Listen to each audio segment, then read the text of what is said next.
Hello, folks. It's Thursday night and it's another Rocky Brand YouTube live stream. I hope everybody's had a good couple of weeks since we last spoke. Been pretty busy myself and quite busy setting up the new Rocky Brand Discord community, which has got off to a really great start. David's just joined the chat, and David was one of the first members to join the Discord. Thank you very much, sir. And has been very active in the community, which has been great. Taking part in a lot of conversations and sharing work that he's doing and asking for feedback and getting that feedback, not just from me, but from other members in the Discord. So this is, sort of a call out to say, I would love to have you in there. Let me just bring up the address for that. I'd love to have you in the Discord. We've got about 35, 40 members now. And as I say, people are starting to become active in there. It's always the same when you start a new community and you've not got many numbers. It can be a little bit difficult to get people to have conversations with one another. But as the community grows and as people get to know one another, those conversations start to happen naturally. So it's really good to see that happening, and it's good to see people getting advice already from the other members. Good advice as well, may I say. I'm keeping an eye on things and just making sure that everything's good to go. So we could just actually, before we go into the main topic today, which is hey Al, thanks for joining. Dean, thanks for joining as well. Yep, you've made it today. You're at the start. We'll just have a quick look at the Discord. We've got some people who are in there at the moment, and I don't see David's name, so David's obviously not logged into Discord whilst he's watching the live stream, which is very good, paying attention to me on the live stream here. But you can see here, this is the general chat where, just the general stuff gets talked about. And then down the left-hand side, we've got different channels here. We've had some people posting work in the community feedback channels. It's some of David's work, some of Adam's work, and just asking for feedback and advice, any critique that people may have. We've had discussions around color. What should the makeup of rich black be? And I gave my percentages. We've talked about quite a few things in here, which is great. What else have we got? We've got the gallery. So people have been sharing work in the gallery. So this isn't really for critique. It's more just showing off the work that we've done. So Adam's shown some motion graphics work in here. We've had Kaz showing off some of his latest logo designs. I dropped in a couple of my older things. I didn't have anything new to share, really. Again, David's shared the Ben Freeman photography, and if you watch the live stream regularly, you'll know that this is a logo that David originally submitted for critique. We gave him some advice, he went away and he came back and sort of improved on that, and this is the final presentation of that piece of work, which is really, really good. Hey Lise, thanks for joining. And Ross shared some work today for a project that he's just finished for a client as well, who's in the sort of tech space. And I shared some work as well for a CPA, which I did some work for through another creative agency, PF, the Profitable Firm. And then we've got people sharing their portfolio links. I've got them sharing their social links.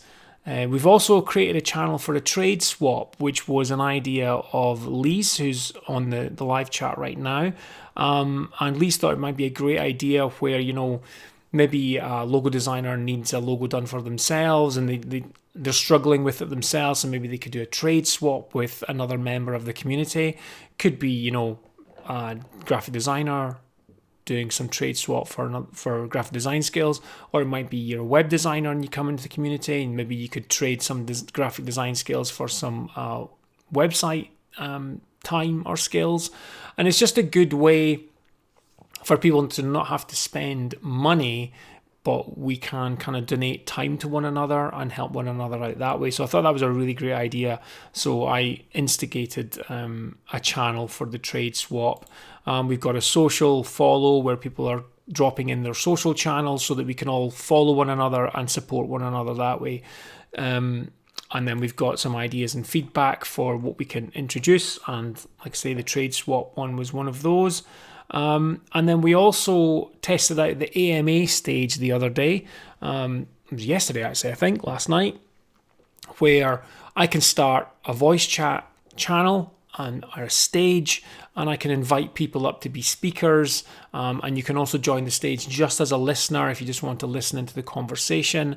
And so I'm not sure how regular I'll do it yet. I might do the AMA in the Discord on the opposite weeks of the live stream, so that we're doing each one every 2 weeks. So I need to be careful of my own time, and I don't want to kind of commit to something if I can't do it regularly. So that might be something that we do for that. Hey Sandman, welcome. And the AMA stage went really well. Lee's jumped up as a speaker, and we talked about some of the work that she's doing right now, getting feedback from stakeholders in a non-profit, and just giving some advice and listening to how she's getting on with that. And that went really well. And that's the kind of thing that I want the AMA stage to be. So I'm really, really pleased with how the community's growing.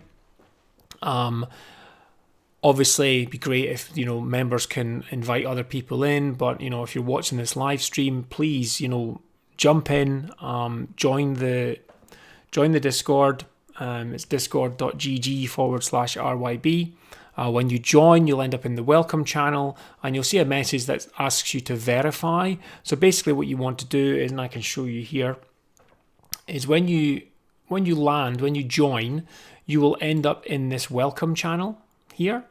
And then there's a little message here that tells you to go to the verify channel. You can actually click on this, and that will take you to the verify channel. And you just need to click on this little green tick down here, and that will verify your account. And you will then be able to see all of the channels. Now, some people have joined and they haven't actually clicked the verify link, and so I've just done that manually. The community is at a size at the moment where I can, see new people coming in. But as we grow, and I fully intend for us to grow, and we get more and more people joining every day, I won't be able to be there at the time people join to instantly give them their role. So, it's a really straightforward thing. I don't know, maybe I need to have a screen before this that, really kind of tells people you need to click on the verify link in order to see all of the other channels. Otherwise, you will only see the information section up here. You won't see any of these channels down here. So that's just a little tip if you're going to join after watching this video. And I highly recommend that you do join. So, back to the topic of today, which is my career path, I suppose, my journey. I don't see it as being unusual in any way, or, any different to a lot of other people. But I think it's, I think I'm always interested when I hear other people's, how they've got to where they are. The ups and downs that happened, and what they did to kind of overcome those. And I know that I've been able to avoid situations just by listening to other people's experiences. And I've had a few people ask me to do a video on this, and Lee's actually brought it up. I think it was Lee's brought it up. Again in the Discord, and so I thought, well, let's just do that this week. Let's do the live stream where I'll just talk through, where I've been on my journey. Nothing stupidly in depth. I'm not going to give my autobiography today, but just sort of, the different jobs that I've done to get to where I am now. So I suppose, starting off with school, really, the topic that I was interested in most was the art classes. I really, really enjoyed the creativity of those. I wasn't, and still am, in the most academic. Struggled a bit with maths. I really enjoyed chemistry and physics, but I wasn't very good at them. And I was okay with English studies and things like that. But art was the thing that I gave all of my attention to. And if I could spend more time in the art class, I would go and do that. And obviously, art at school, graphic design wasn't really a term that I can remember being used. It was more the traditional skills, so it was more painting, drawing, that type of stuff. And again, I'm not the best. I'm in an artistic way. I'm not the best at drawing or painting. It's not a strong skill of mine. It's not a strong suit. So I was never the best in those classes, but I gave it my all. I was attentive, and we had one. I think the closest I got to sort of learning a little bit about graphic design was an art teacher, which I had for 1 year. He was actually a book cover designer. So he would often be working on book covers, and I would, learn a little bit about, where to place typography. But it was very basic, that wasn't what he was teaching us, but I was always asking questions about that. And so one thing I will say as well, if you've got any questions about anything that I'm talking, about today, or anything, it's not relevant, please drop them in the live chat and I will get to them. Or join the Discord and leave your questions in there. So when it got to sort of time to leave school, I wanted to go to art college. And there's a really, really good art college in my city in Dundee called Duncan of Jordanstone College of Art. It's one of the best art schools in the UK. And I was very lucky to have that on my doorstep. And so I applied for the portfolio course. So the way that it worked is that you would sort of do first year art college, where you would do all different. You would do fine art, you would do graphic design, you would do a block of every course, and then when it got to your second year, you would specialize. You would choose which you wanted to do, and you would do that for your second, third, and fourth year to get your degree. So I put together a portfolio at school of just my work, and went and applied for the portfolio course, and I didn't get on. And it was really weird. I found it quite strange, but I suppose it makes sense to me now that I'm older. But hey, Ephraim, I didn't get on the portfolio course because my portfolio wasn't good enough. And that really flummoxed me for quite some time, because I was like, well, but it's a portfolio course. It's meant to kind of be, isn't it meant to be to kind of improve your skills and stuff? But I now look back on it now, and, it was more about, they wanted people who had, I suppose, better artistic skills than I had at the time to get on that course. It was a very highly sought after course, so they had lots of people applying for it. And so I was a bit kind of had the wind knocked out of my sails, because I didn't know what to do after that. And then I had a look. There was another, so that was, it was Duncan Johnson College of Art, but it was part of Dundee University. It was its own faculty. It was its own building, the art college. But in Dundee, you had Dundee College as well. And I kind of had a look around and spotted an advertisement that they had some spaces in their interior design course. Now, interior design... or was that? I'm now trying to think. Actually, maybe I'm getting my stories a little bit mixed up. Maybe it was Dundee College. Maybe what it was, I think maybe I applied for art college and didn't get in. That's it. I applied for art college and I didn't get in. I wasn't successful. Then at Dundee College, they had the portfolio course, which was, that's it. It's all coming back to me now. It's been a long time. They had a portfolio course where you could go to Dundee College, spend a year, and build up a portfolio of work that you could then use to get into art college. That's it. It's all coming back to me. So I went to Dundee College to improve my portfolio for art college, and I didn't get onto that course because my portfolio wasn't good enough. That's what it was. So I didn't get into art college, and I didn't get onto the portfolio course. Now it just so happens that on the day that I went up for an interview for the portfolio course, it was pouring down with rain, and I had one of those massive A1 portfolios, really difficult to carry, because I was doing some really big pieces of sort of architectural charcoal drawings and things. And I asked if I could leave my portfolio there and then come and collect it the next day when it wasn't raining, because I was just walking. I was 18 years old at the time. And so I left it there. And I think maybe it was a Friday, and I went back on the Monday, and I picked it up on the Monday. And again, it was, I was working, I had a part-time job in a supermarket, so, I had some money coming in. And then I got a phone call from Dundee College, from one of the lecturers. And he said, I noticed that you'd come up for the portfolio course and you didn't get onto the portfolio course, but I hope you don't mind, but I had a look through your portfolio. It was in the staff room, and I had a little nosy through it.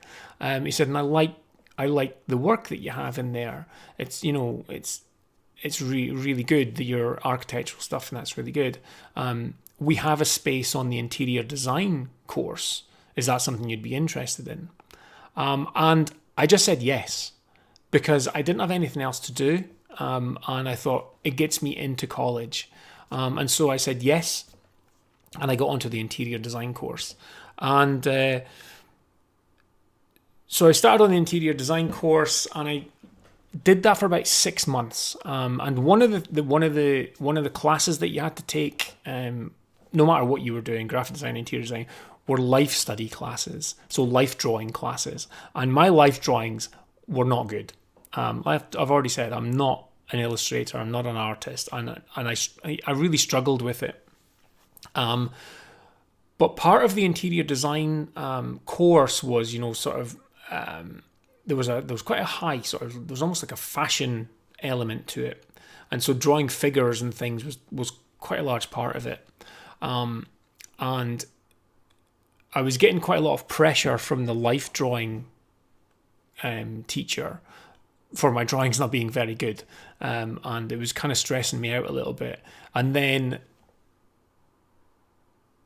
one of the lecturers came to me and said, hey, we have someone in the graphic design course who's looking to switch to interior design.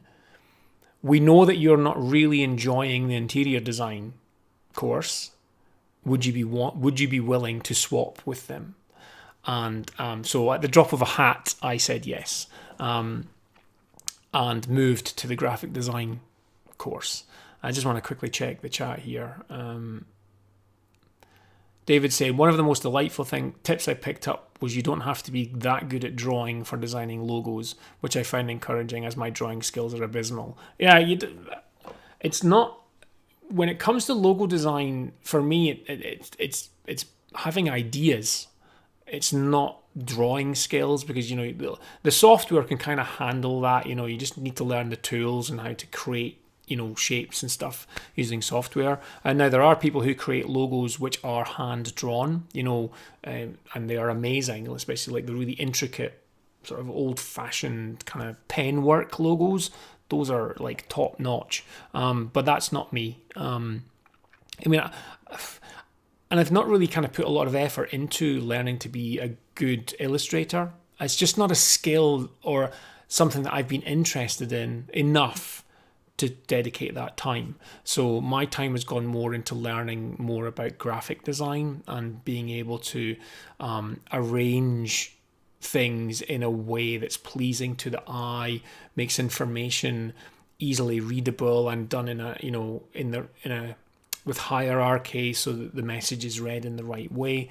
That's where I've put a lot of my effort into.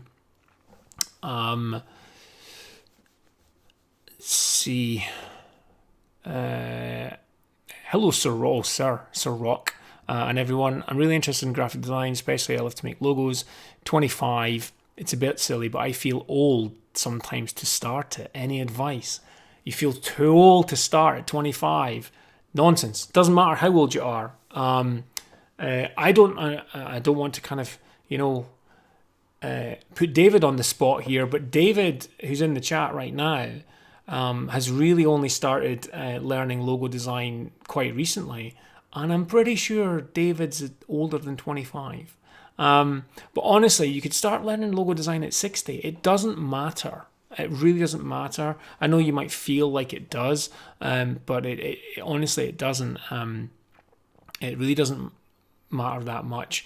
I mean, when I kind of go through this here, you'll see that I was, well, when did I graduate university? So it's 18, 21. Yeah, I was 25 when I left university. And I hadn't started logo designing at that point. So there's still plenty of time.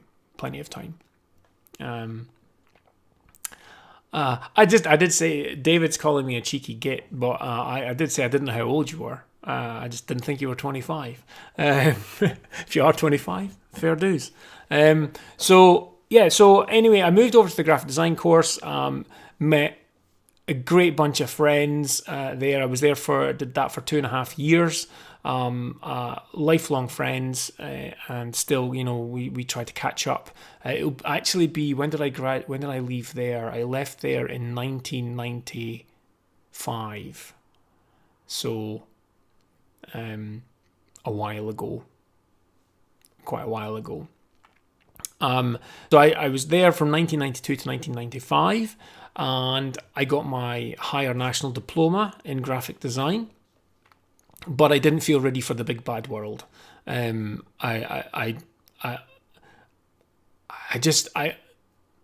was also quite a shy person. Didn't really have much confidence in myself.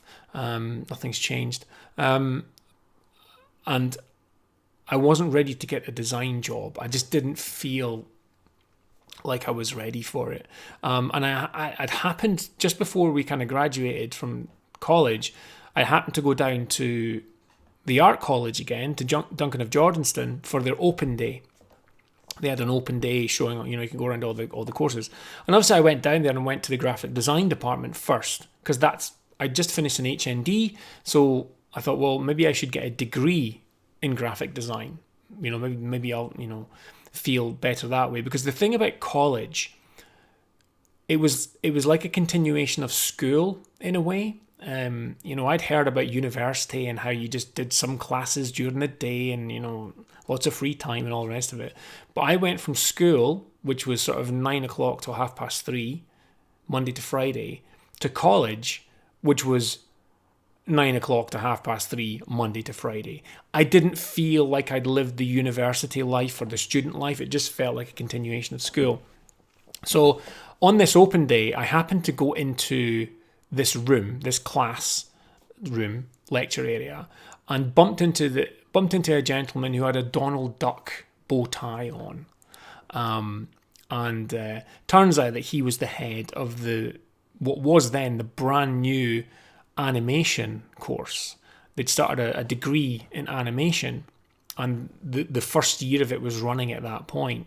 And I was really interested, loved animation, and I just got speaking to him, and got chatting away, and he just said, why don't you apply to get on the course? And I was like, I'll never get on this course. And I did. I put in an application, and I got onto the animation course. So there was me in 1995, away to do a degree in animation. It was called Animation and Electronic Media at the time. So things like, CD-ROMs. You don't really see CD-ROMs anymore, do you? Or even DVD-ROMs. So CD-ROMs, interactive CDs and things like that. And then, animation covered traditional animation, so cell animation, stop motion animation, and at the time, what was fairly new, graphics, 3D graphics animations. I mean, we're kind of talking, early Pixar stuff back then. It was in its very early days, in computer games, were really blocky if they were 3D at all. And the internet wasn't around. That's how old I am when I went to uni. The internet had really just kind of appeared at the time. So I did 3 years at university studying animation and got my degree. But the interesting thing was that as I was finishing my degree, my interest in graphic design was definitely at the fore. I kind of preferred that type of work, and some of my animation work, the bit I enjoyed the most was creating the sort of the backgrounds and the graphic side of it, rather than the animating side of it. And I did really enjoy as well. I enjoyed the 3D animation side, but mostly the model building. I enjoyed building the backdrops and things for that. So I really, really enjoyed that. Everyone's kind of saying old at 25, so there you go. Hopefully that's made you feel better that people like 25 is not old. You've got lots of time yet. So I got my degree in animation, and like a lot of universities and colleges, they basically tell you that you're more or less, there's lots of jobs out there, you'll be earning this much money, blah, blah, blah. But quickly found out that the only people that were walking straight into jobs were the ones who were amazing at animation and amazing at graphic design. If you were maybe a little bit sort of below that level, you were fighting with a lot more people. You weren't being headhunted. You were having to kind of show that you could do the job. And I wanted to get into the games industry when I left. I wanted to just sort of try to do animation or design within the games industry. And like I say, the games industry was sort of not in its infancy. With console gaming and stuff was around, but PC gaming and things like that were starting to do well. The technology and the hardware was getting better, and I applied to so many games companies and just really didn't get anywhere. Traveled quite far. Went down to England, south of England for interviews. Some pretty big name companies at the time, but wasn't successful, and that got really disheartening. I kind of feel the pain of everyone who right now is currently looking for a job and trying to get work, and it's probably worse now than it was for me back then. I don't know, but there's a lot of competition for those jobs, and I couldn't find work, and I ended up working in a call center. Selling flowers for 3 months, and that was fun. It was quite depressing. Hated every minute of it, but I needed to earn money.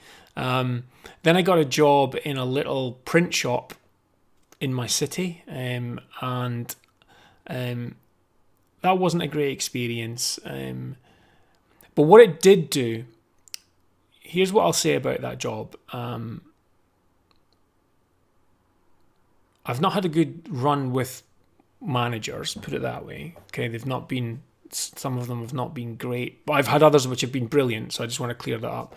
But this one was quite high pressured. It's a bit like when, as a graphic designer, if you're not charging much money, you have to do a lot of work to make a livable income. And so you're dealing with millions of clients and emails and telephone calls, and you're chasing money to try and get paid. That business, that print shop, was run like that.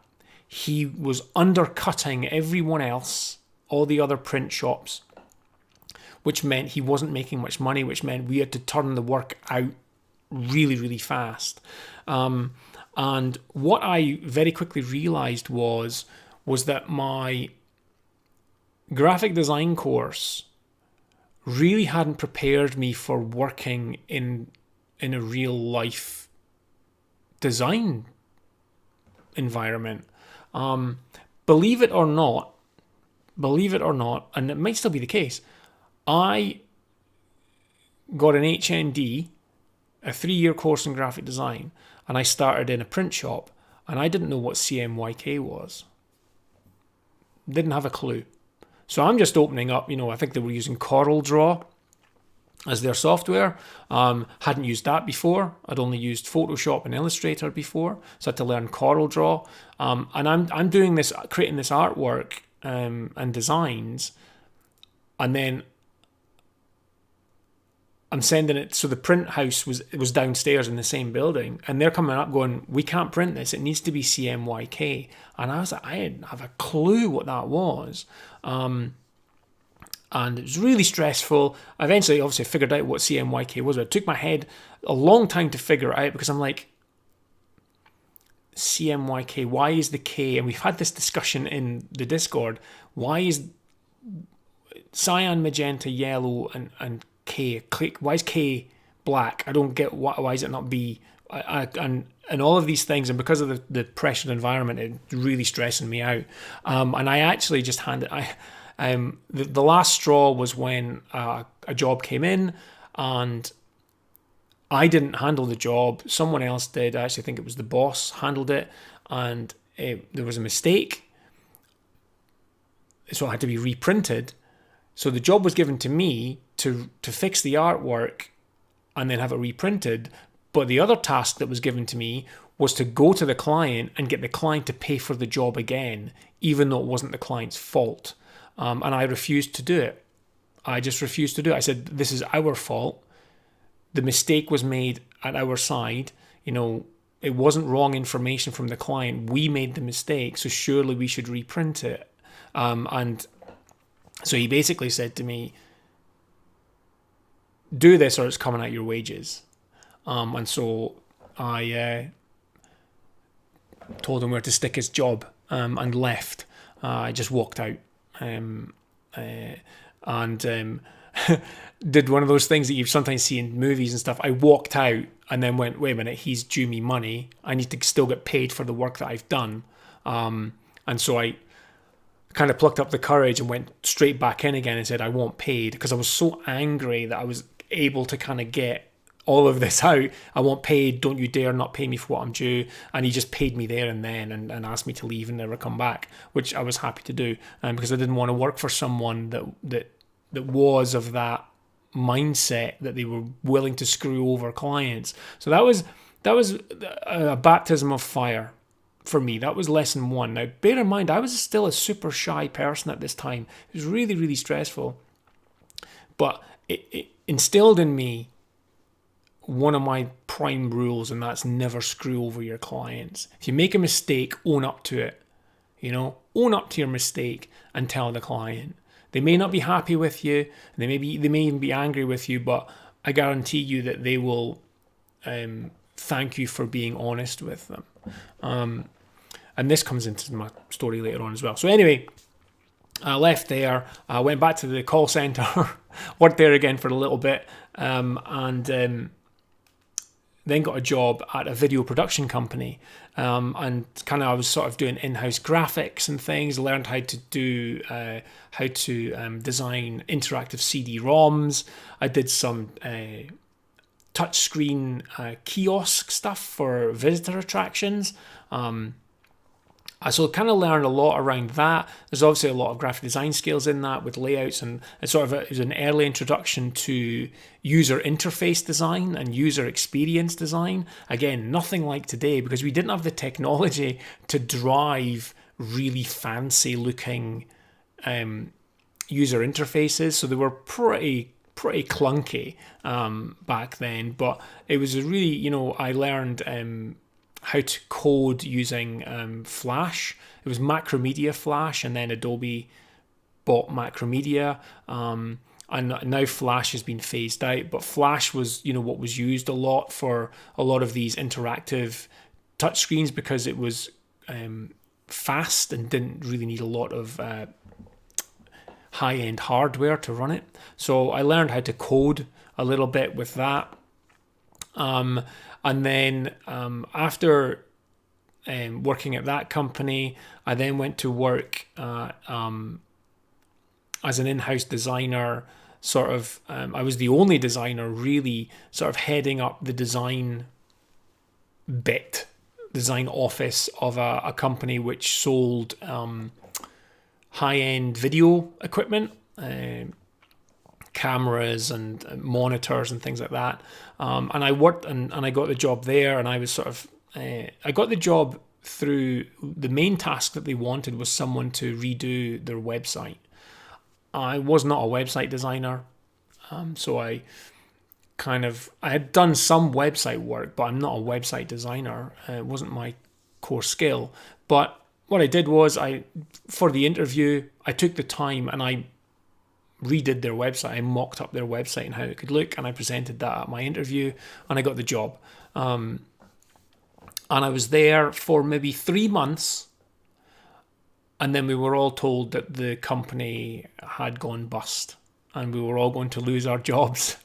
So that was fun. And the embarrassing thing for me was that I was probably the last person to be hired, but because the website was quite important to the company in terms of they were trying to find someone else to buy the company, the website was, a portal and, how people could buy things and stuff. So it was important that they had someone who knew how that worked. So people who had been working at that company for 20 plus years were losing their job before me. And that was a horrible situation to be in. I felt really bad for that. But at the end of the day, nobody bought the company, and I ended up having to try to find another job. So a little kind of story within that environment of, oh no, I'm away to lose my job, was what am I going to do? And that's where I started to think about, well, could I start my own business? It was the scariest thought in the world, because I don't have any clients, and I needed money.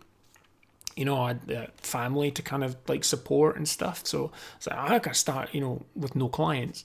But it got me thinking, and at that time, there was a big trend in company names for putting the number 8 on the end.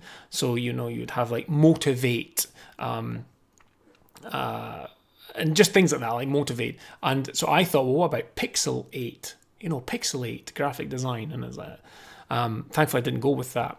But what was around at the time was, because I'd done animation from a degree, so I'm a big animation fan. And the film I think that was out at the time was Monsters Inc. And so I was thinking about, playing around with Pixels Inc., Pixels Incorporated. And that kind of didn't go anywhere. It was just playing around with it. It was in my head. And what happened was my department manager in that company started his own business in the same area as the one that had gone bust. So, selling projectors and video cameras and stuff like that. And he asked a group of us if we would go and start that company with him, as his employees, not as directors or anything, but as employees. And honestly, I had nothing else. So went along and was there for, I can't remember how long it was, but it was a year or so maybe. And we were told, that, if we started on, could we start on, what's the minimum that we could start on to help the company cash flow? And then after 6 months, our wages would go up to what we were earning at the previous company. And that actually didn't come around. And then it ended up that, I was given 2 options, and it was, I could either lose my job entirely, or I could go down to sort of a couple of days a week, and just kind of come in a couple of days a week and then use the rest of the time to try and, find other work. Not ideal. But then it turned out that a client that I'd been doing work for through that company, I'd been doing some vehicle graphics and built their website for them. The company that was actually doing the vehicle graphics had asked this client, who did the design for the vehicle graphics? They're really good. We're looking for someone. So he reached out to me, the client, and said, look, this company are looking for a graphic designer. to head up their design studio, you should contact them. So I sent in my CV and with the experience that I'd had, and got an interview. And right enough, they were looking for someone to be the head of the design studio. It was a vehicle graphics company mostly. They did, put all the graphics, printed graphics, put them on the vehicles. They did signage, shop signs, illuminated signs, all that stuff. But they also had a small design department doing print brochures. We had one web guy, and it sounded amazing. I think I was 30 years old at the time. And I thought, this is perfect. I'm 30. I'm about to be head of a design studio, even albeit a small design studio. I'll be head of the design studio. So he said, I'll give you 2 weeks to settle in, and then we'll hit the ground running. I didn't get 2 weeks to settle in. Day one, it was pretty much thrown at me. You're in at the deep end. There was a big problem with a brochure already. There was errors and mistakes.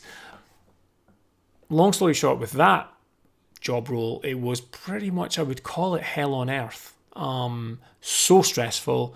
The business was run through fear. We talk about culture, having a good brand culture, a good environment for your staff. This was the worst culture ever. I'm not going to name the company. I'm not going to name the person who ran it, but he ran it through fear, and he was proud of that fact.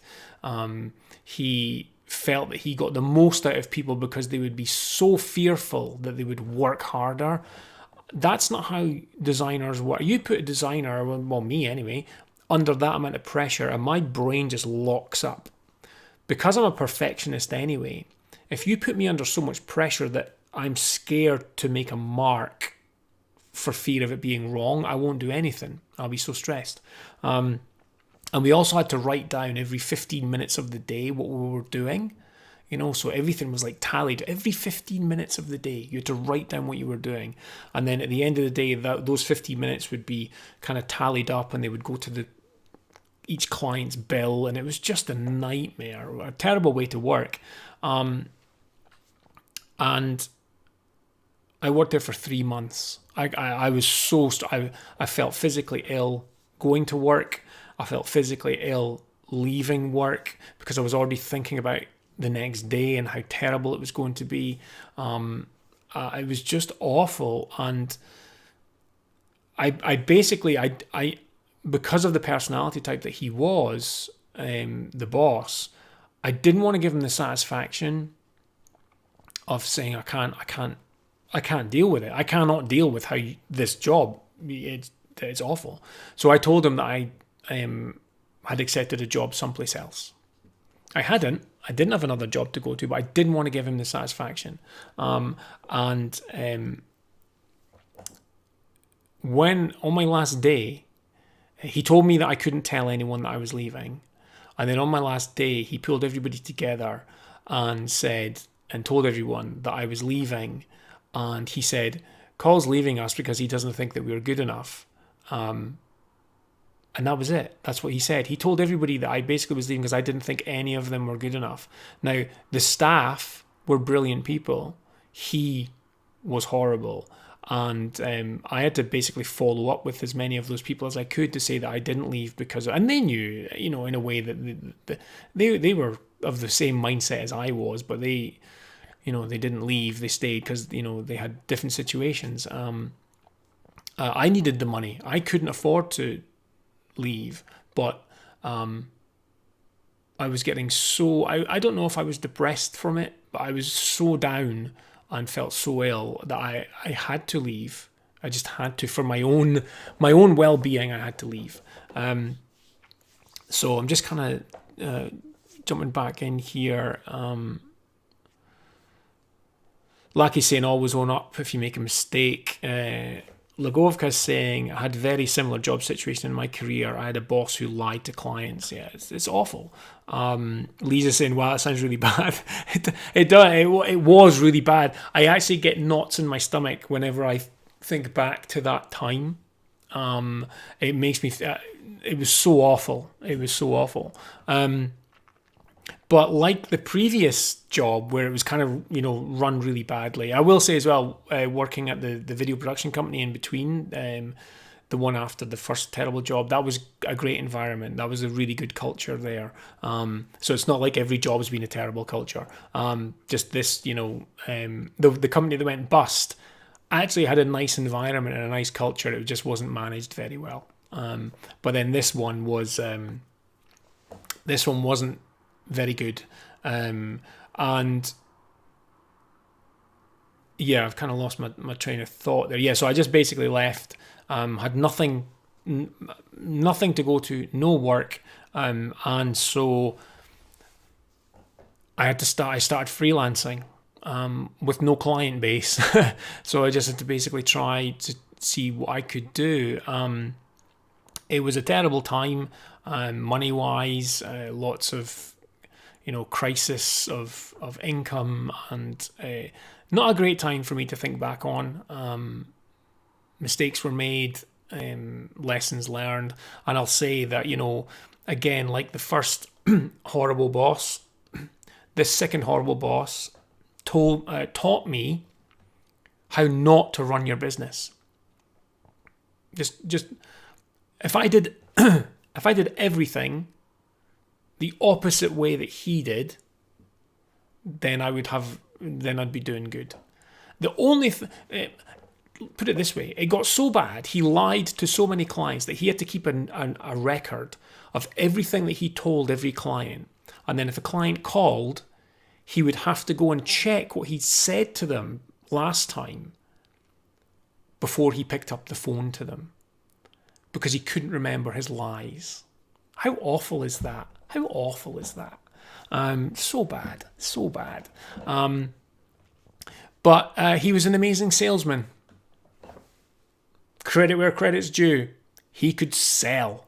Boy, could he sell.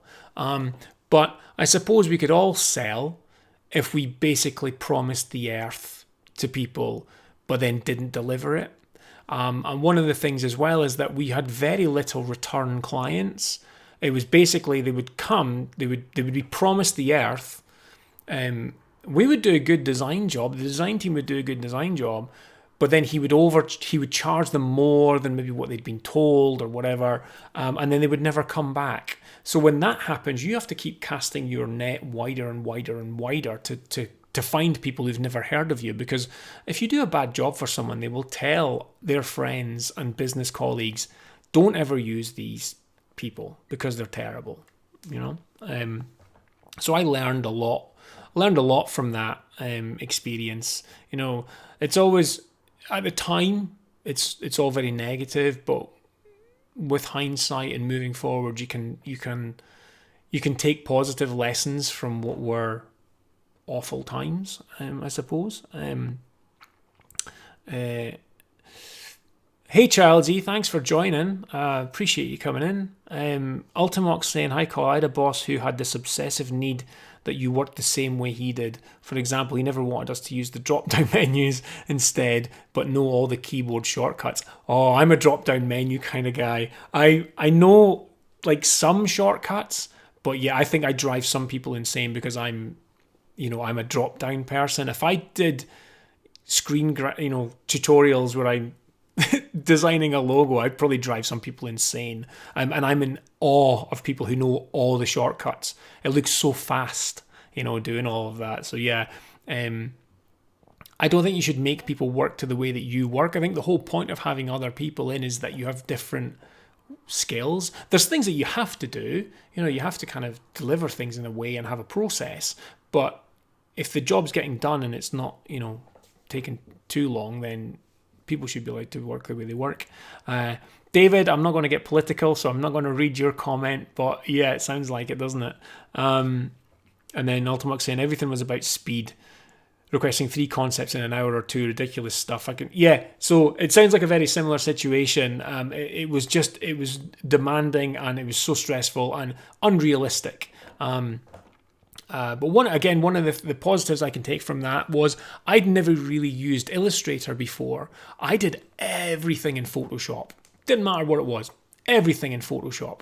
But because they were a sign company and they needed to do graphics, vinyl, the machines needed paths to cut the vinyl. So that actually forced me to learn how to use Illustrator properly.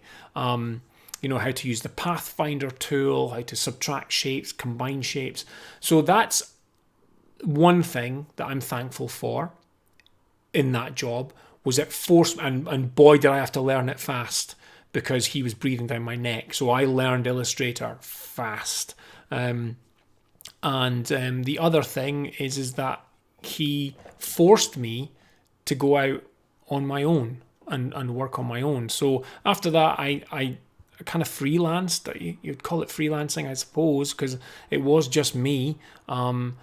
And I do, some people call themselves freelancers. Some people who have their own business don't like to be called a freelancer. They'll say they'll have a design studio. That's fine. I don't really care what people call themselves. It's whatever you're happier with. From a client perspective, some clients would rather work with a design studio than a freelancer. There's no difference really. But the words mean different things, to some people. So you have to kind of pick and choose what you call yourself based on, other people's, how they see, a freelancer. Sometimes we think, freelancers might be cheaper. That's not necessarily the case. Some people are freelance because it allows them to charge way more. They're in charge of their own fees. Design studio, they might think a design studio, because it's got the word studio, is going to be more expensive because they've got more overheads, because it's a studio. So maybe they've got offices and staff. But again, it could still just be a one-man band or one-person band, as I was. So started freelancing, didn't have any clients. Went to see the client who had actually, and I didn't hold this against him, who actually told me about the position at the horrible job. I went back to see him and told him, that I'd left, it was a nightmare, and I was starting up on my own. And he actually gave me £250. And he said, look, Carl, you're a nice guy.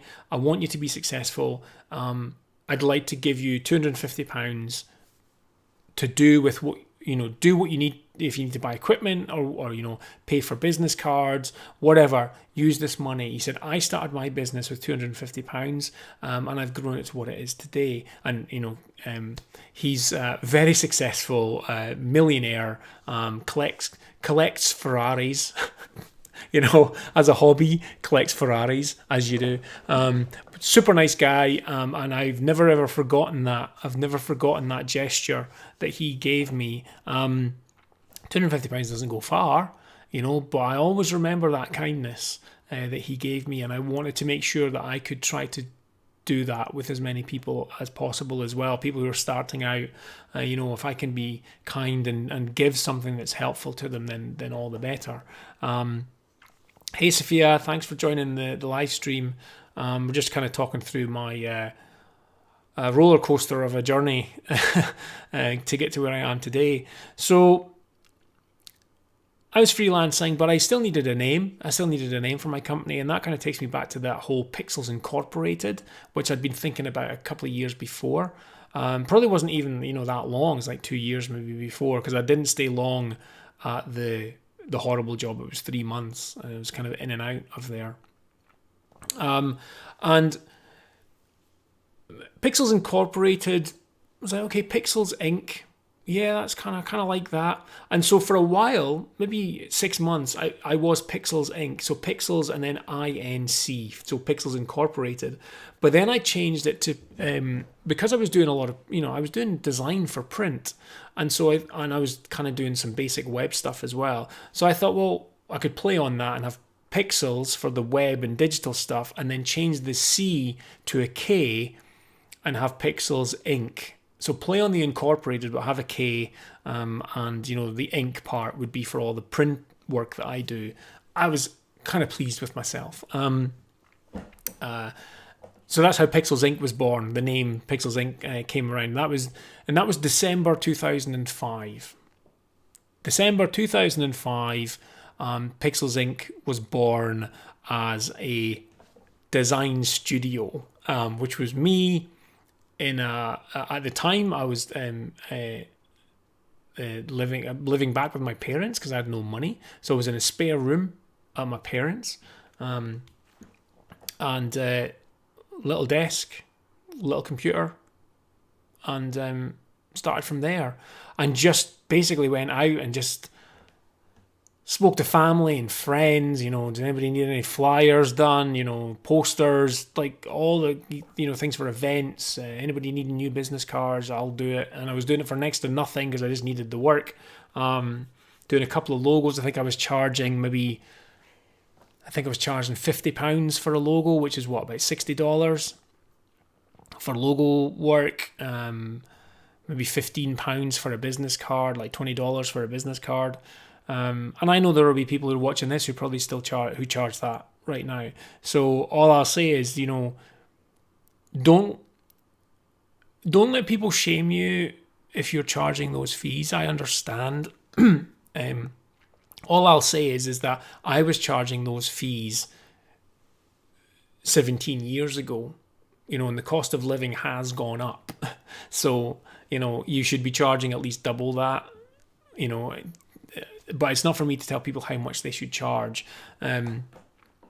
But I will say that by not charging much, you're going to have to do a lot more work to make a livable wage. And again, depends on where you are in the world. So some places, the cost of living is very different in different parts of the world. So I'm talking from being here in the UK, and I wasn't charging enough, and I was doing so many jobs. I got to the point where I started to build up a client base. I went networking. I joined business networking groups, and started to get clients, but it was mostly business card stuff.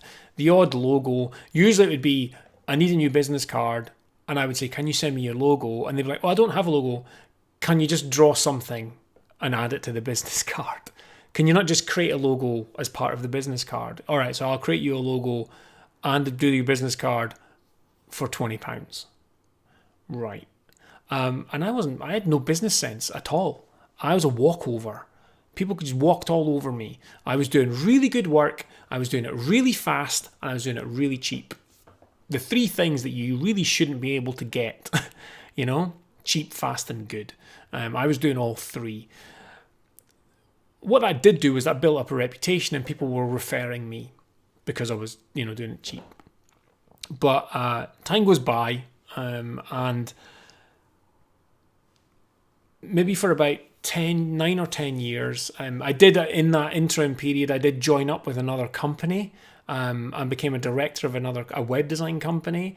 Pixels Inc. kept trading as it was, but I became a director inside this other company, and we kind of joined forces, and we were going to do great things together, but we joined forces just at the time of the last financial crisis, like late 2008, early 2009. So our plans never really went anywhere. We survived, which was more than many businesses did. We did survive, but after, I think it was 4 years, maybe 3-4 years, we decided to part ways, and then I went back to running Pixels Inc. again on my own. I'd learned a lot though from working inside that company. I'd got a little bit more business sense. I knew more about pricing. I was more confident, a little bit more confident with my pricing. So I was now charging £1,000 for logo design. Whew, that was a big jump, moving from a 3-figure to a 4-figure. Even though it's the lowest 4-figure you can have, £1,000, was massive and really, really scary, because I was like terrified I was going to lose a lot of clients and nobody was going to pay me for the work. But actually, it didn't work out that way at all. Turns out that actually, the more money you charge, you actually attract a better client base, because these are people who value design and are willing to spend money on good design that takes time, and they will listen to you. My experience of doing cheap work is that you are a commodity, and the client will want you changing things all the time, and they won't be willing to pay any more money for it. So moving up, the price ladder is a good thing to do. Now, what I will say is you can't just suddenly decide to become a designer and charge large amounts of money because you have no history, you've got no background experience, and a lot of clients will look for that. They'll say, okay, right, I'm willing to pay that if you can show me that you can do the work. Show me examples of work that you've done. So you do need to, you will need to work your way up in terms of pricing levels. You can't just jump into the high end because people just won't pay it because they won't have built up any. You won't be able to show them any trust levels or social proof that you can do the work. So sort of I came out of that sort of 2013, 2014, but I was still struggling. I was still struggling in terms of my pricing a little bit. I was working all the hours. I still do work all the hours, but I was working all the hours, not making much money, and just couldn't seem to get over this threshold, this certain amount of money. I just couldn't seem to do it. So what I did was I ended up, one of the best things I ever did was I had a little bit of savings. I think I had £3,000 of savings, and I used all of it to hire a business coach. Because I thought, well, if I don't do something, because I was using that almost as a safety net, but by then no longer having the safety net, I was going to have to follow the guidance of this business coach because I now had no safety net.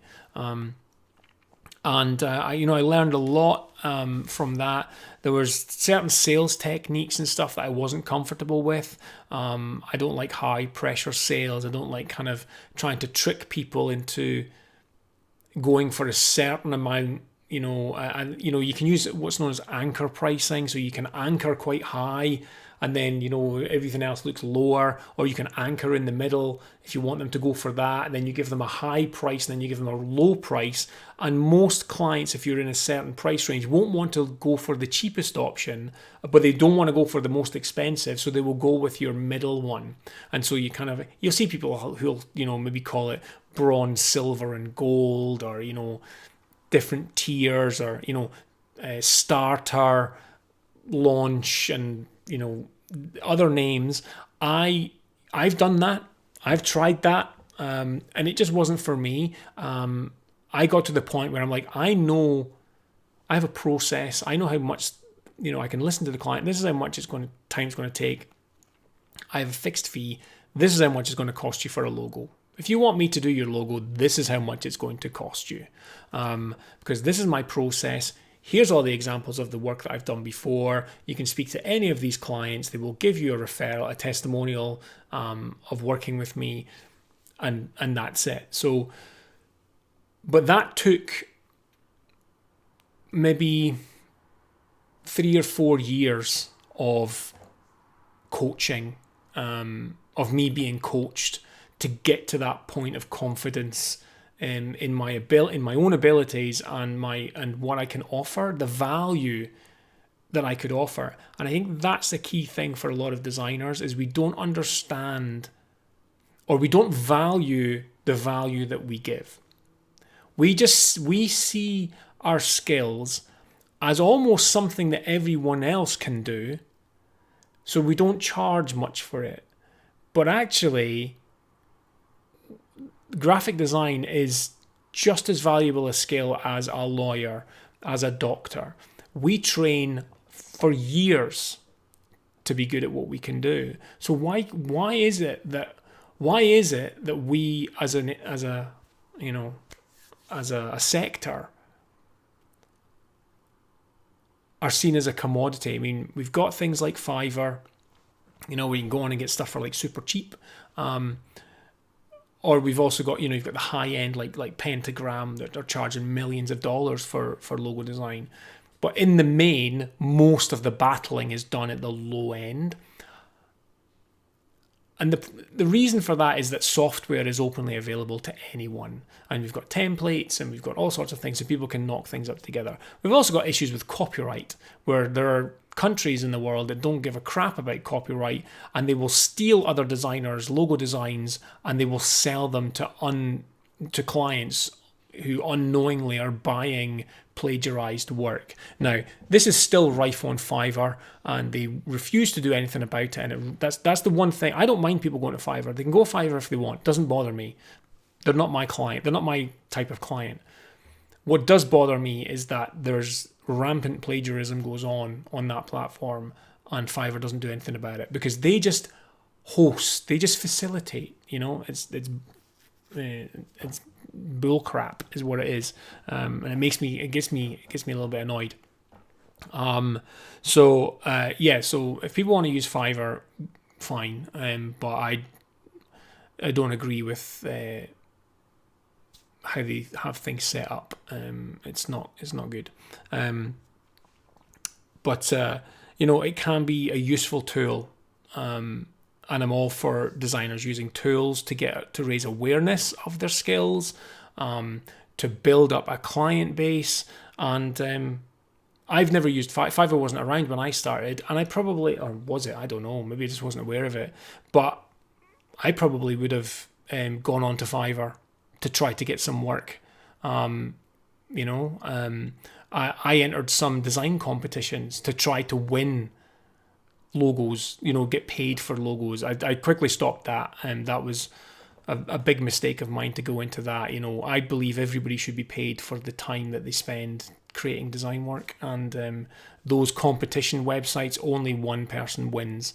You've got hundreds of designers putting in effort to create logo designs, and then only one person gets paid at the end of the day. That sucks. I'm not a big fan of that at all. So I've had, so I've had the jobs that I'd worked in, some were good, some were terrible, and you take lessons from all of it.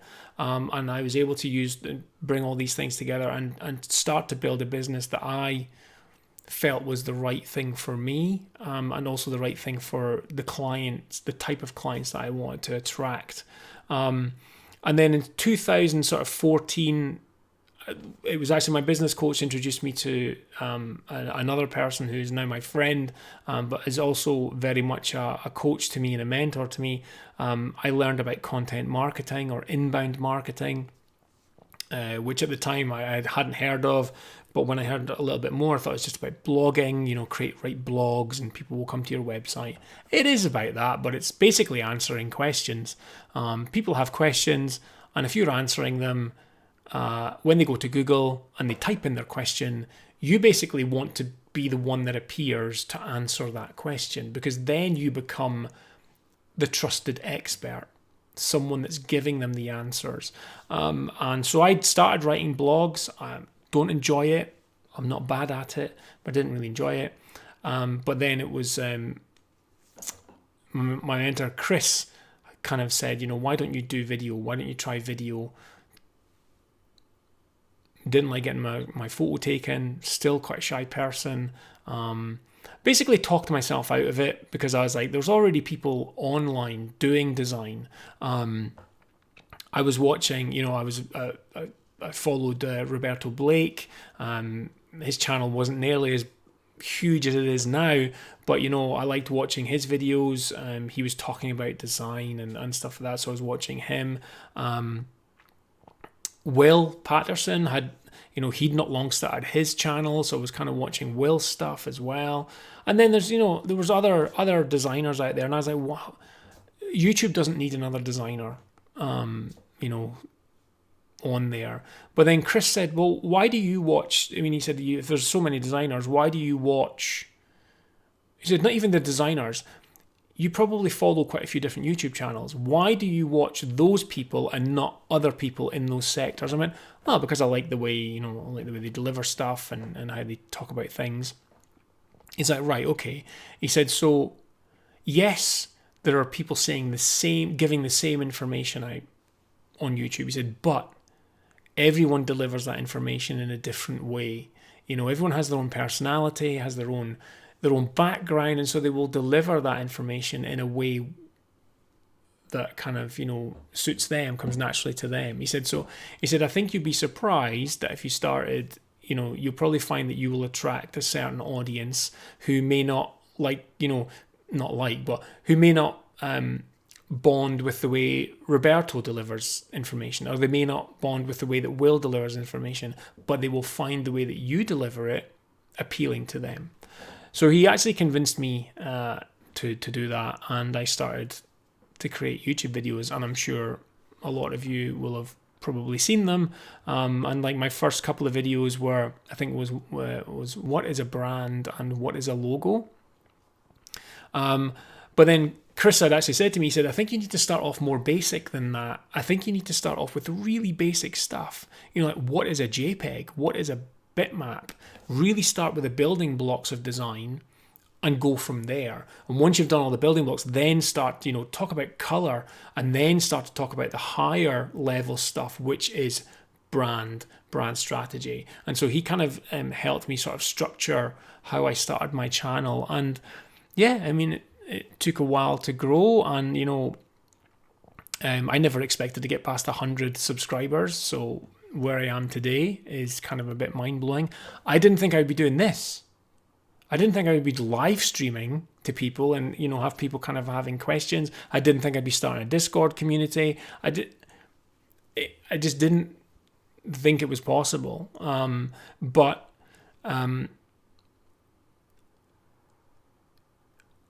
at the core of it all, the YouTube channel, Discord, speaking to you guys right now, at the core of it is confidence. Building confidence in yourself and your abilities and what you can do will allow you to do all of the things that you need to do. So charge more, say no to certain clients, start doing video. I know that Lagovka on here, we've had a chat, and he's going to be starting doing videos, it's a great way to kind of just raise awareness to a potential client base. Prior to YouTube, most of my clients were local in my city, maybe with a few a little bit sort of further afield, maybe a couple in England. And then after a year or two of doing the YouTube channels, I started to get international clients, so clients in the US, and then clients in I've got clients in Australia, clients in South Africa, all over the world, which I never thought would be possible. And that's, through content marketing, basically giving out information and being helpful. Really, that's kind of what it is. I'm very much a people pleaser kind of person, which I think frustrates any business coaches I have or anyone who tries to mentor me, because I don't think about money a lot. Well, I do think about money. It's weird. I think about money a lot in terms of how much money I've got. Can I afford to pay for that? But when it comes to doing my job and designing, I'm not very good with the pricing side of it. So it's, or I'll maybe just give everything away for free without asking for anything in return. So I won't ask for a sale, so I might have a conversation with someone and have an hour conversation about branding, brand strategy. And at the end, not say, so do you think, maybe I can help you, maybe we should work together. So I just kind of leave it at that, because I feel good in myself because I've given them information that's helpful to them. But I'm only now starting to realize that actually that's valuable.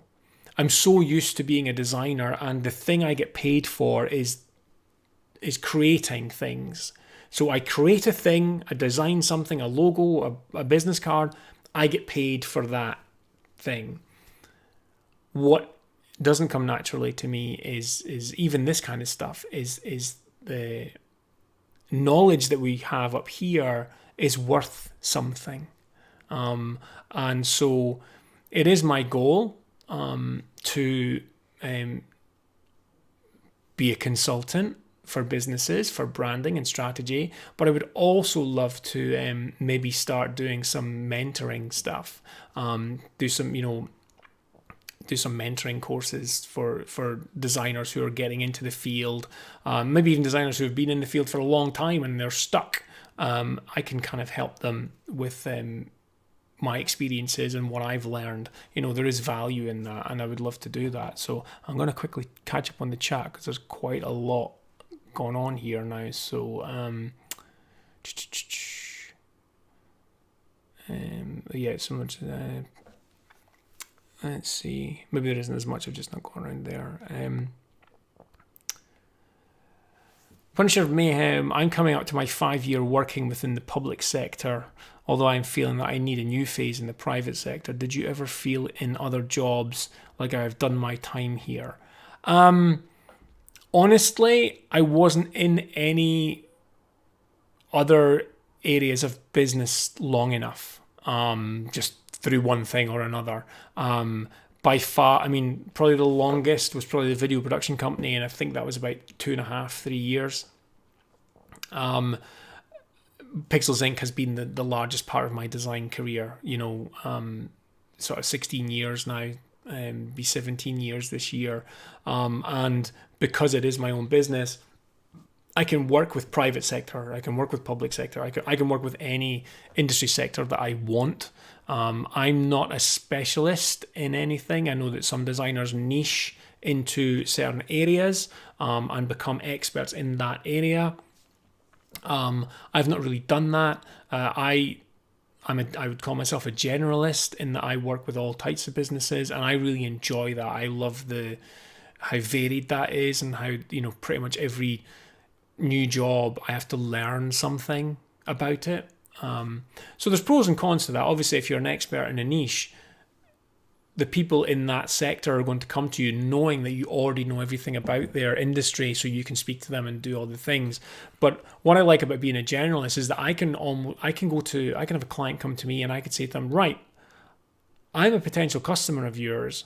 I'm going to wait to look at your brand and see how it affects me.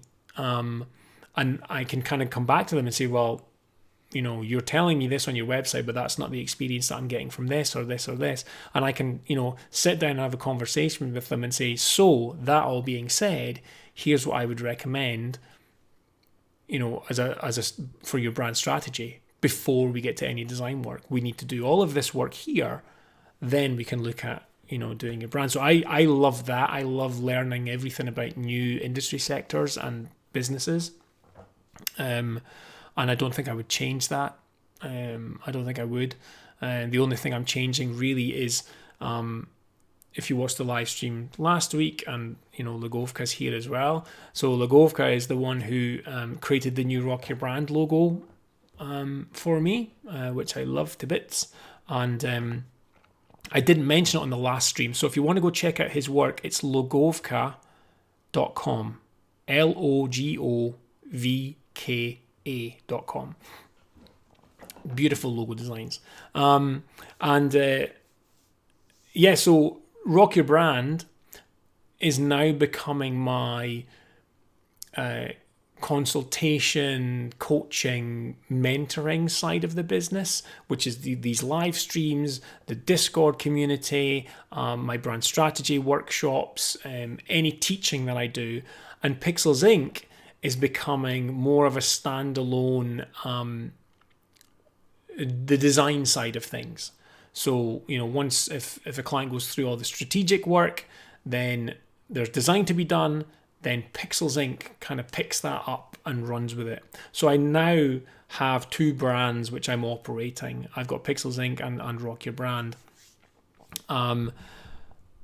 which I didn't think would happen, but these things often happen organically. I was using Rock Your Brand purely as a catchphrase kind of thing. It was how I felt. For me, when people work with me, my job is to give them confidence, to make them feel like they could stand at on stage and shout about their brand, and just sing from the rooftops about how great their brand is, and give them confidence in that way. So that was, me saying, I'll help you rock your brand.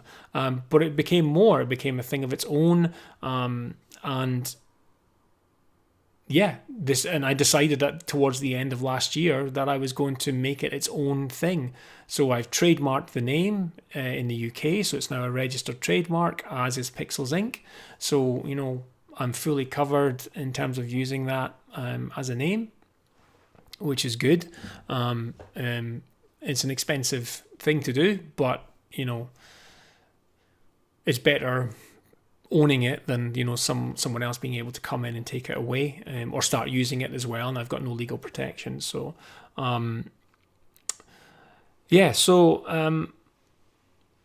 that's pretty much where we're at. That's where I am today.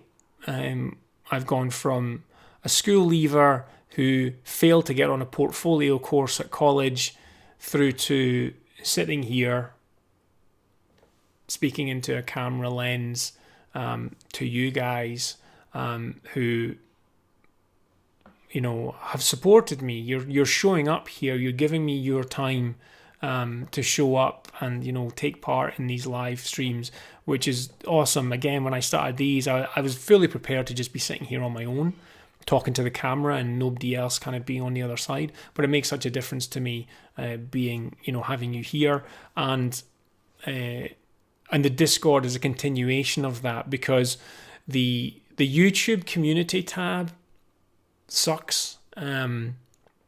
I just don't think it's sending out notifications to people. It's just not good. And so I wanted to create that space where people could hang out and just talk about design if they want, talk about movies, talk about games, talk about music. And we've already got conversations in the Discord about music. David's a musician who's training to be a logo designer as well, so he's like crossing both bridges in the Discord, and I'm loving to see that. I'm loving to see the different types of conversations that's happening in there. I'll drop a few names right now. So Ian Paget from Logo Geek is in the Discord, and Mark DeCote is in there from Resourceful Designer. So we've got a couple of big people in there, which is awesome. I'm really appreciative of their support too. I know they probably won't be hugely active because they're running their own platforms, Logo Geek and Resourceful Designer, so they've got their own things, but it's great to have them in here. I love taking part in their communities, and so it's awesome for them to kind of jump in as we're trying to grow the Discord. It's really, really, really helpful. I'm thankful to them for that. So, you'll be able to rub shoulders virtually with those guys in there as well. But nobody's as important as every single person who joins that Discord. It means a huge amount to me. Whenever I see that little welcome, I get a little welcome notification to say that someone new has joined. It's a great feeling, and when that pops up there each day, it's good to have. So so if you haven't joined the Discord, please do join us. We'll be doing some live chats in there where you can actually speak to me. It's not just you typing. You can actually, join with your mic and your headset. We can have some really cool conversations about design or whatever, or what's your favorite film, etc. In there, and I'm looking forward to seeing that grow, and I'm looking forward to growing the Rock Your Brand side of things in 2022, and for everybody else to be a part of that. So there's no logo reviews this week. What I will say as well, for anyone that is thinking about submitting a logo for critique, I am moving that fully into the Discord. So the only way you'll be able to request a logo review is by being in the Discord. Yes, it is a way to get people to join the Discord, but it also helps me to kind of have things in sort of one space. So when you're in the Discord, you'll be able to ask for community feedback.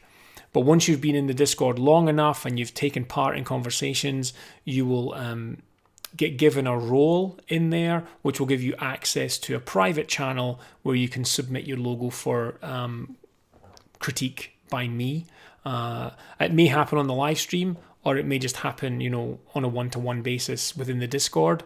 But that's something which I'm giving to people who are active within the Discord community. It's sort of a little reward that you will have the ability to, submit your logo for critique from me. So it's another reason to join the Discord, because I will be closing down the submission webpage and making that private to Discord users in a couple of weeks' time. So if you want to get your logo submitted, you need to do it quickly before I close that page. So, yeah, if anyone's, I don't know if anyone's got any. Oh, yeah, there's just some questions here actually.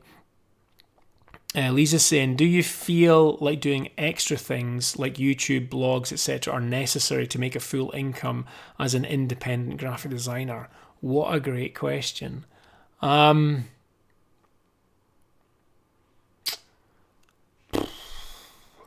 they necessary? I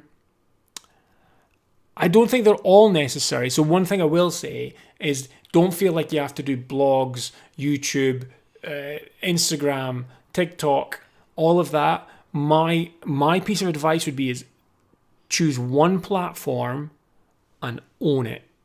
Just go all in.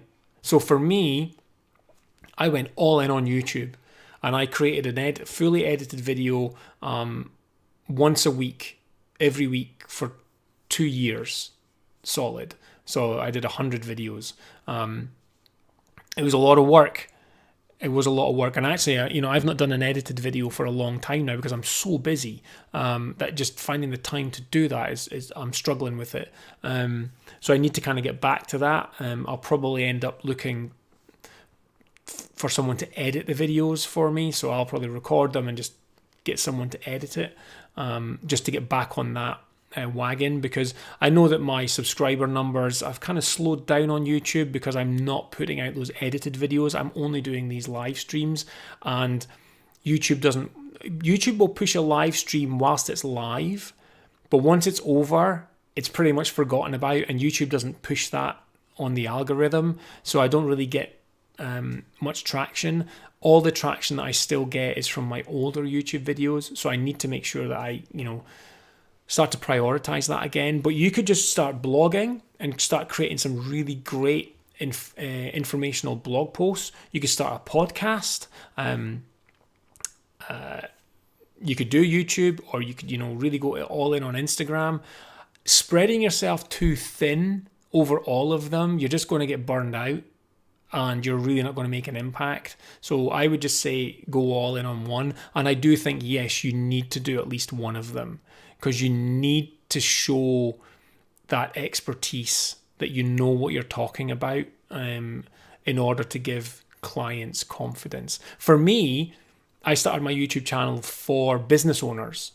It was to help educate business owners about graphic design so that when they worked with graphic designers, they felt more confident about the conversations and they knew what the designers were talking about. It just so happens that because I'm talking about design from a very basic level, I've attracted a lot of people who are either interested in design as a topic or are actually designers. It wasn't sort of my goal for that to happen. I'm happy it has happened. It's really cool to think that people find my information useful and it's helping them grow. It's helping them be successful in the vocation that they want to do. That makes me feel really good. But it wasn't why I started it. So I would say, you just have to have that focus in mind of why you want to do it and how you should do it. And a good book to get is a book called They Ask You Answer by Marcus Sheridan. I'll just type the name. I'll type the name into chat just in case anyone. So They Ask You Answer, and that's basically a book on content marketing, and it's not rocket science. I've posted that into the live chat. It's not rocket science, but it's a great book, and it will give you a ton of guidance on what you should be, the content you should be creating, and what you should be writing about. I've met Marcus a few times. I've been in workshops with Marcus. I've been in speaking workshops with Marcus. He's helped me with my speaking skills and how I should communicate my messages to my audience. And he's a great guy. And his book's like a bit of a Bible to me. Read it more than once, and it's thanks to Marcus and his methodology that I'm doing this right now. So that's my journey. Hopefully it's been interesting. I'm, as you know, I'm very much a bit of a warts and all kind of person. I don't try to make it look like working in the design industry is a sexy thing to do. Depends on where you are. Depends on, if you're working in Pentagram or something, it is, because you're like, at the top of the game. But it's hard work. It can be brutal. You have to grow a thick skin. Not everyone's going to like your work all the time, and you're going to get pushback, and you're going to get people saying they don't like it and they don't want to pay for it, and you have to be prepared for that. It's not an easy thing. It's not some sort of pavements laid with gold. It's a very competitive, very, very competitive industry. And actually, now that I think about it, Ian Paget, his Logo Geek podcast, has just interviewed Kaz Cusimano, who's a Discord member as well. And the title of that podcast episode is, I think it's something like being a designer in a ruthless industry. And it's ruthless. It's ruthless. You've got, not only, you can have not only difficulties with the client side, you've also got difficulties with other designers. You've got some really ruthless designers out there that, will undercut you and go behind your back and stuff. But then you've also got other designers who won't do that. You've got designers who will support you and help you, so there's good and bad, but it's not all good. You have to be prepared for that. You have to be prepared for a difficult journey at times. And if you're passionate enough about what you do, then you'll make it, because that will keep pushing you forward. But that's why I want to try to help, build a space on Discord where if you are having a tough time of it, or you're maybe not sure about something, you can drop into Discord and you won't be judged in any way. You'll just be, people will want to help you out. We've had some questions in there today about pricing. Should you charge hourly? Should you charge per project? What's the best thing to do? And it'll suit different people, but you'll get feedback from how other people do it, and you might decide, actually that sounds like the way I want to do it, and you can maybe ask a little bit more. But yeah, I don't sugarcoat it, because I don't think I would be doing you any favors. But I also don't want to put people off. I don't want to put people off coming into this industry, because it's a fantastic thing to do. You're helping people out. You're helping them solve problems through design, which is just the best thing. For me, it's the best job in the world, but it's also sometimes the most stressful job in the world. So if you can take both of those, if you can take it being the best job in the world and at times the most stressful, and you can live with that, then you'll be good. You'll be good. But if you think it's just going to be all brilliant and roses, then you're in for a shock.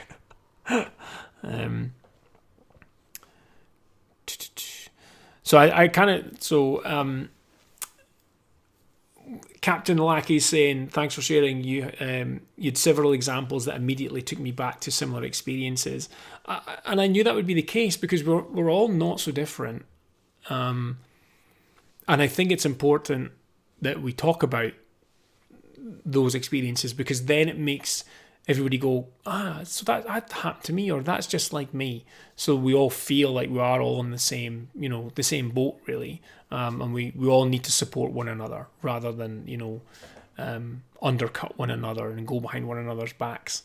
I do genuinely believe there's enough work out there for everyone.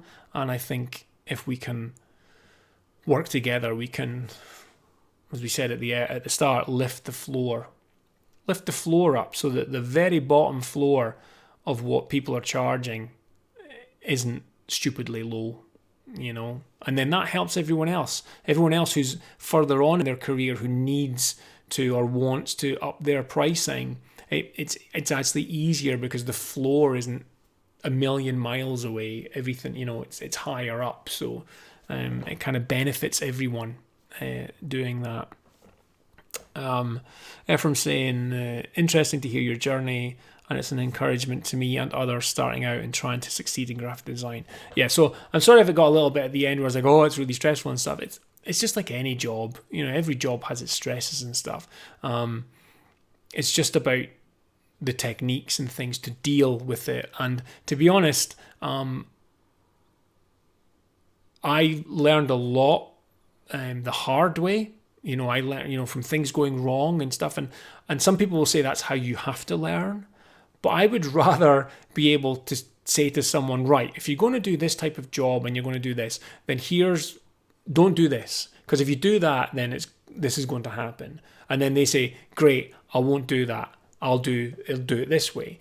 Then I'm helping them, I'm educating them as to what can go wrong, but they're then not having to suffer going through that, kind of fire walk to get to where they need to be. So I think it's better that people can learn from people's bad experiences so that they don't have to go through them. Not saying they're completely unavoidable, but if you can go in forearmed, then it's going to help a lot more. So I'm probably going to call it a day, and hopefully see any new people who are watching the stream, whether it be now or you've watched the replay. Please come visit us in Discord. I would love to see you there. And I'm going to leave it at that and say, till see you next time. Stay creative, folks. Bye for now.